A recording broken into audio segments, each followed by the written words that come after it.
Salam sejahtera bagi kita semua. Perkenalkan, nama saya Mena Kestari. Saya berasal dari program studi Pasca Sarjana Ilmu Linguistik Universitas Indonesia. Pada kesempatan kali ini, saya akan memaparkan topik penelitian saya di bidang pragmatik dengan judul Vis-a-vis Prinsip Kerjasama, GRICE, dan Analisis Multimodal Ethnomethodology Conversation Analysis dalam percakapan jual-beli. Penelitian ini didasari oleh dominannya penelitian prinsip kerjasama GRICE di Indonesia. Akan tetapi pembahasannya sebenarnya juga berkutat pada fakta adanya banyak pelanggaran prinsip kerjasama yang ditemukan dalam data, seperti penelitian dari Hestiana pada tahun 2016, Samosir pada tahun 2015, Rahayu dan kawan-kawan pada tahun 2017, dan masih banyak lagi yang bisa kita temukan pada mesin pencari Google dengan menggunakan keyword pelanggaran prinsip kerjasama di Indonesia. Jaskold pada tahun 2019 menyatakan bahwa Paul Grice itu tidak memperhitungkan perbedaan antara ungkapan linguistik dan non-linguistik, sehingga banyak ketidakcocokan saat teori Grice ini diadopsi dalam bidang pragmatik. Nah, ini ada beberapa ahli juga yang menyatakan mengenai permasalahan penggunaan teori Grice. Artinya, ada kondisi tertentu yang sebenarnya tidak tercakup dalam prinsip kerjasama GRICE. Kemudian pada tahun 2019, Mondada menemukan bahwa adanya perluasan analisis multimodal, yakni adanya analisis multisensorial yang memberikan kontribusi pada perluasan analisis multimodalitas dalam interaksi sosial. Nah, berdasarkan banyaknya penelitian mengenai pelanggaran prinsip kerjasama GRICE dan adanya temuan perluasan multisensorial dalam multimodalitas, rumusan masalah dalam penelitian ini adalah bagaimana peran sumber daya nonverbal yang digunakan penjual dan pembeli dalam melakukan transaksi jual-beli buah di pasar tradisional. Secara umum, penelitian ini berfokus untuk mengungkapkan kondisi apa saja yang tidak dapat diatasi dengan prinsip kerjasama GRICE dan bagaimana peran multimodalitas ethnomethodology conversation analysis mengisi kurumpangan tersebut. Sehingga tujuan penelitian ini yang pertama, menjelaskan variasi sumber daya yang digunakan oleh penjual dan pembeli dalam melakukan transaksi jual-beli, dan semoga penelitian ini dapat memberikan gambaran mengenai pentingnya analisis multimodal dan multisensorial dalam analisis percakapan, dan kita dapat memaknai kembali prinsip kerjasama GRICE. Secara umum, penelitian ini menggunakan metode kualitatif, artinya penelitian ini membedah secara mendalam interaksi jual-beli pembelian buah sirsak. Adapun untuk metode pengumpulan datanya, interaksi tersebut direkam secara alamiah menggunakan alat rekam dengan bentuk video tentunya. Kemudian sumber data yang saya gunakan adalah interaksi penjual dan pembeli buah sirsak di Pasar Wonogiri, Jawa Tengah. Untuk diketahui, pembeli buah sirsak ini adalah pedagang juga, sehingga pembeli dalam interaksi ini akan menjual kembali buah sirsak yang akan ia beli dari penjual. Video transaksi jual-beli tersebut berdurasi 1 menit 15 detik dan menggunakan bahasa Jawa. Untuk lebih jelasnya, berikut adalah langkah kerja yang ada dalam penelitian ini. Pertama, interaksi direkam, yakni interaksi jual-beli buah sirsak di Pasar Wonogiri, Jawa Tengah. Kemudian, video tersebut ditranskripsi menggunakan konvensi transkripsi multimodal Mondada pada tahun 2016. Yang untuk acuannya nanti terlampir di bagian belakang. Kemudian, setelah ditranskripsi, kemudian diidentifikasi struktur percakapan yang ada menggunakan teori conversation analysis, dan akhirnya struktur tersebut dianalisis interaksi dari setiap struktur yang ada menggunakan prinsip kerjasama dan ethnomethodology conversation analysis. Nah, setelah dilakukan analisis struktur, kemudian ditemukan 5 struktur utama. Yang pertama adalah penawaran objek. Struktur ini memuat penawaran dari seller kepada customer. Adapun untuk moda verbalnya, tuturan 1 dan 3 ini ditemukan melanggar maksim cara dan maksim relevansi menurut prinsip kerjasama Grice. Bisa dilihat dalam tabel tuturan 1, Mbok lo mateng, Mbok. Bu, ini matang, Bu, sambil menunjukkan buah sirsat yang di bawah. Nah, ini melanggar maksim cara karena penawarannya tidak langsung, artinya tidak jelas maksud dari seller, apakah dia menawarkan atau hanya pernyataan saja. Kemudian tuturan 3 yang dilakukan oleh customer itu juga melanggar maksim relevansi karena responsnya terhadap pernyataan tuturan nomor 1 itu tidak jelas juga, tidak relevan.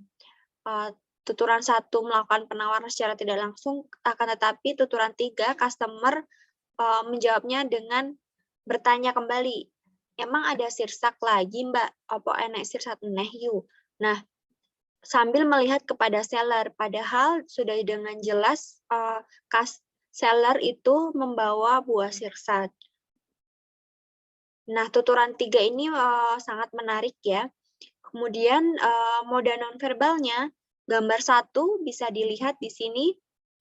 Gambar 1 itu menunjukkan kesengajaan customer untuk melontarkan tuturan 3 agar dapat masuk pada tuturan 4 dan tuturan 6. Artinya seller, customer dengan sengaja menanyakan kembali, memang ada sirsat lagi, Mbak? Karena customer ingin menuju pada tuturan 4 dan 6. Nggak laku sirsat itu, rapayu sirsat ki, begitu. Dan sirsat, orang enak untuk sirsat. Sirsat, nggak ada orang beli sirsat. Karena customer adalah pedagang juga dan ingin menjual kembali sirsat yang akan dia beli dari penjual di sini. Kemudian struktur yang kedua, ini cukup menarik ya. Ada penolakan secara verbal, tetapi ada ketertarikan secara nonverbal. Artinya moda verbal dan nonverbal ini seperti tidak selaras begitu. Ini yang dilakukan oleh customer. Jadi struktur yang kedua, setelah seller menawarkan kemudian ditolak secara verbal oleh customer, seller kemudian menawarkan ulang dengan memanfaatkan visual objek dari buah sirsat itu dengan mengatakan, lo ayu nih koyong ini ratuku, lo cantiknya kayak gini nggak beli, begitu dari seller. Kemudian ditemukan ketidakselarasan moda verbal dan nonverbal pada customer. Bisa dilihat tuturan 8, 9, dan 10 itu mengindikasikan bahwa customer itu tidak tertarik untuk membeli sirsak. Misalnya, arpo we jebang bayi, mbuh tenan kok Mbak. Nggak tahu kok Mbak, nggak laku sirsak itu. Aku cuma beli aja kok sampai sekarang. Artinya sirsat yang dibeli dari kemarin pun belum laku sehingga customer tidak tertarik untuk membeli buah sirsat lagi begitu. Akan tetapi moda nonverbal yang bisa ditunjukkan pada gambar 2 dan gambar 3 itu justru menunjukkan ketertarikan customer dengan aktivitas sensoriknya yaitu berjalan menuju menghampiri seller untuk melihat buah sirsat yang ditawarkan, dan kemudian yang kedua adalah melihat buah sirsat yang ditawarkan oleh seller. Nah, ini kan ada ketertarikan secara moda nonverbal. Nah, seller tidak menanggapi tuturan secara verbal apa yang dikatakan oleh customer, akan tetapi seller menanggapinya dengan aktivitas meletakkan sirsat ke meja milik customer sebagai bentuk respon dari tuturan penolakan verbal customer tersebut. Kemudian, melihat seller tetap meletakkan buah sirsat di mejanya, customer kemudian menginformasikan kembali berbicara sekaligus melakukan aktivitas mengacu atau menunjuk objek buah sirsat yang dia maksud. Bisa dilihat pada tuturan 14, Lah kae lek kutuku telu kati ini rapayu. Lah itu yang kubeli 3 dari kemarin nggak laku. Customer mengatakannya sambil menunjuk sirsat yang dibeli kemarin, dan kemudian seller pun mengikuti tuturan tersebut dengan melihat sirsat yang ditunjuk oleh customer. Nah, walaupun seller itu tidak merespon tuturan tersebut secara verbal, akan tetapi seller sebenarnya menanggapi tuturan customer dengan melihat pada objek yang diacu oleh customer. Bisa lihat dalam gambar 4 tersebut. Nah, hal ini mengindikasikan bahwa aktivitas melihat atau aktivitas sensorik melihat itu merupakan bentuk afirmatif dari seller bahwa ia berada dalam percakapan dan mengikuti tuturan customer dan belum ingin mengakhiri percakapan. Kemudian, struktur yang keempat, setelah menginformasikan, customer melakukan pemeriksaan objek dengan sentuhan. Dari sini terdapat aktivitas sensorik, yakni menyentuh. Nah, secara maksim atau secara prinsip kerjasama, guys, tuturan 17 ini tentu melanggar maksim kuantitas dan cara, karena maksudnya ambigu dan tidak jelas. Customer menyatakan nggak sampai kok, sambil memeriksa tingkat kematangan siksat dengan menyentuh. Artinya maksudnya customer mungkin ini tingkat kematangannya tidak bagus begitu, tidak sampai nanti. Nah, adanya aktivitas sensorik berupa sentuhan dan rabaan objek untuk memastikan tingkat kematangan objek. Dengan kata lain, tingkat kematangan dari buah sirsat ini adalah faktor kunci customer untuk memutuskan apakah membeli buah sirsat ataupun tidak. Seller sekali lagi, dia tidak menjawab secara verbal, tetapi seller tetap berdiri dan mengikuti alur tuturan dari customer. Kemudian kebingungan seller itu juga ditunjukkan pada gambar 7, yakni dengan aktivitas menggaruk leher.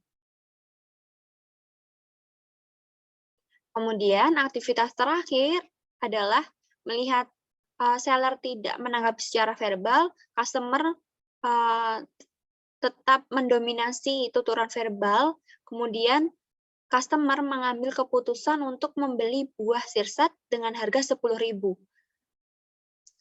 Kayak ono duit 10.000 kuwi, Mbak. Berikan uang 10.000 itu, Nduk. Nah, pengambilan keputusan pembelian buah ini tentunya berkontradiksi dengan moda verbal customer yang seolah tidak tertarik untuk membeli lagi buah sirsat.